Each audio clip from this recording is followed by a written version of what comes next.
큰 돈의 유혹에도 넘어가지 않는 중심을 지닌 사람들이 사생활 또한 깨끗한 경우가 많았어요. 오늘은 그 특징을 4가지로 구분해서 여러분께 말씀드릴 건데요. 바로 본론으로 들어가 보겠습니다. 제가 20대부터 영업에 도전해 오면서 한 달에 2~3천만 원씩 버는 20살을 직접 두 눈으로 보곤 했어요. 제가 마지막으로 영업했던 현장에서 같이 근무하던 20살 여자분도 한 달 만에 5천만 원을 벌기도 했고, 처음 부동산 영업을 하던 첫 현장에서 만난 21살 남자 2명은 1년 동안 정확히 1억을 벌더라고요. 오늘 주제는 사생활이 깨끗한 남자의 특징인데, 자, 갑자기 생뚱맞는 소리 하고 있네 라고 생각할지 모르겠지만, 오늘 말씀드릴 이 4가지 특징과 아주 직접적으로 연결되기 때문에 서두에 미리 말씀드린 건데요. 어린 나이에 큰 돈을 벌어들인 남녀가 높은 확률로 공통된 특징을 보인다는 거였고, 그 공통된 특징은 이 돈을 제대로 모으거나 사용하지 못하고 흥청망청 돈을 날려버린다는 거였어요. 그 대상이 여자는 명품, 남자는 여자에 빠진다는 거였고요. 이런 현상이 발생되는 이유는 뭘까요? 반대로 아무리 큰 돈이 들어와도 자신의 영역을 지키고 넓히는데 돈을 쓰는 사람도 또 분명 존재합니다. 확신하건대 큰 돈의 유혹에도 넘어가지 않는 중심을 지닌 사람들이 사생활 또한 깨끗한 경우가 많았어요. 오늘은 그 특징을 4가지로 구분해서 여러분께 말씀드릴 건데요. 자, 바로 본론으로 들어가 보겠습니다. 첫 번째, 잃을 게 많은 사람이에요. 한 번은 연봉이 한 3억 정도 되는 형이랑 술자리를 가진 적이 있었어요. 그 형은 그렇게 돈을 많이 벌면서도 여자 문제로 얽히거나 한 경우가 없었거든요. 심지어 한 이성이 세컨 애인으로도 만나자 라는 이런 제안을 했지만 아예 그분의 연락처를 차단해버리는 등의 이렇게 정확한 선을 그어버리기도 했는데, 그래서 한 번은 제가 물어봤어요. 형도 유혹이 있지 않느냐라고 말이죠. 그러자 그분이 그러더라고요. 나도 유혹이야 많지. 그런데 안 되는 건 안 되는 거야. 왜냐면 난 잃을 게 많고 그쪽은 잃을 게 없거든. 그럼 잃을 게 많은 사람이 먼저 조심하는 게 맞아. 잃을 게 많은 사람과 잃을 게 없는 사람은 무엇이 다른 걸까요? 내가 내 삶을 하나씩 개척해서 쌓아 올린 사람과 그렇지 않고 그냥저냥 쾌락에 몸을 맡긴 사람. 저는 그 둘을 이렇게 구분해요. 사회적으로 큰 명성을 얻거나 부를 축적하는 것뿐만 아니라 자신이 생각하는 이상을 나의 현실로 끌어당긴 이들, 꿈에서만 상상하던 것들이 내 현실이 된 상황인 건데 얼마나 지금 현재, 지금 이 순간이 감사할까요? 그런 삶의 태도가 스스로 절제함을 만든다라고 생각해요.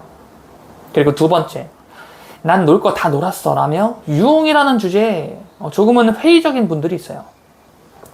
일단 이 표현 자체만 보더라도 유흥에 대한 막연한 이런 판타지가 없음을 가리켜요. 그 사람의 과거가 어쨌든 현재 그 사람은 더 이상 유흥이라든지 새로운 여자를 탐해야 한다는 생각이 없다는 것을 뜻할 거예요.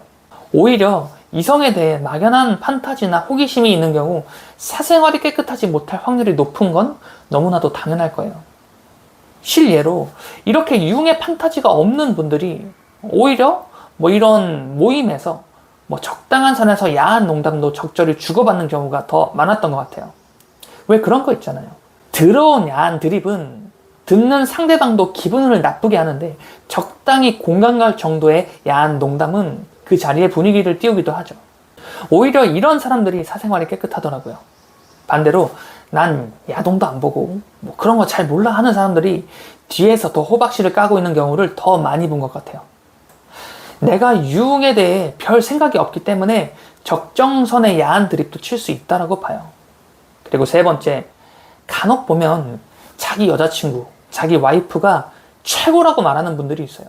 팔불출이라고 할 만큼 자기 여자밖에 모르는 분들이 있는데, 이런 분들의 특징이 또 자기가 생각하는 이상적인 연애, 또 자신이 생각하는 행복한 가정의 모습을 적극 실현하고자 현실을 살아가는 사람들이에요. 내 행복한 가정의 퍼즐 조각을 완성시키는데 지금의 내 여자가 꼭 필요하다는 걸 알고 내 여자에게 집중 몰입을 하게 되고요. 첫 번째 특징처럼 내가 만든 이 행복한 관계를 깨지 않기 위해 잃을 게 많은 사람처럼 행동하게 됩니다. 그리고 마지막 4번째, 여유가 없는 사람들이에요. 한 번은 이런 말을 들은 적이 있는데요. 한 달에 평균 자기가 쓰는 돈이 600만 원이 넘어가면 바람을 피우게 된다더라고요. 자, 집에 생활비를 주고도 600만 원 정도 여유 있는 상태. 이렇게 여유만만한 상태가 되면 내 여자친구 또는 내 가정이 나의 자유를 구속하고 있는 장애물처럼 여겨질 확률이 높아집니다. 이때 자신의 일에 몰입하면서 여유 있는 이 에너지를 일에 소모해버린다면 긍정적인 방향으로 이 에너지를 더 사용할 수 있겠지만, 만약 일도 어느 정도 안정적이어서 내가 굳이 더 많은 일을 하지 않아도 되는 그런 상태라면 10중 8구 다른 곳으로 눈을 돌리게 될 거예요. 한 예로, 한때 제가 은행에서 일한 적이 있었는데요. 직급이 과장 및 팀장 정도 되면 연봉이 얼추 한 1억 정도가 돼요. 직장인 치곤 굉장히 고연봉을 받고 있는 거죠. 물론 다 그런 건 아니었겠지만 당시 과장 및 팀장들과 술을 마시면서 그분들이 나누는 대화를 듣게 되었는데, 애인이 뭐 어쩌고 저쩌고 하는 말씀을 하시더라고요. 그 자리에 있던 모두가 유부남이었는데 애인이라는 단어는 아내를 가리키는 건 아니었을 테고, 나머지는 뭐 여러분 상상에 맡기겠습니다.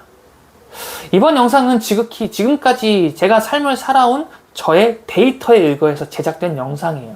또한 사생활이라는 단어의 의미처럼 그 당사자밖에 모르는 것이기에 제가 100% 맞다고 볼 수도 없을 거예요.